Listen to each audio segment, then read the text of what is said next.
是这个沙库拉上潮潮的时节，咱的记者特别整理全台湾看花地点。若台北的乡亲唔免走受远，中正纪念堂都有真水的樱花步道。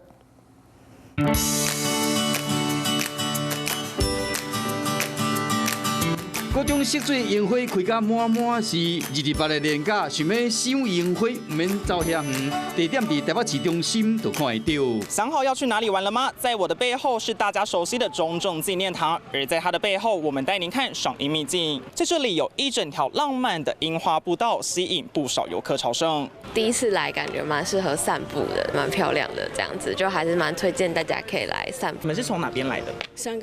香港，所以特地来这边赏樱花吗？对，我妈妈很关注那个樱花的一些动态，这样子花季。然后，但因为武林农场那些都太远了，所以就就近市区就有那么漂亮的花这样子。青猪啊，来伫倒热热，甲樱花是两小无猜。游客一人一台相机，快门1日，就是要将春天的脚步甲留落来。讲到樱花，袂当错过出名的淡水天元宫。春神若到位，伊拢知影会用樱花甲游客的手。北部收樱花所在，除了天元宫、阳明山的山顶嘛有真侪花。中部乡亲会当去武陵农场、旧族文化村；南部会当去阿里山佚佗；东部会使到花莲玉里去赏花。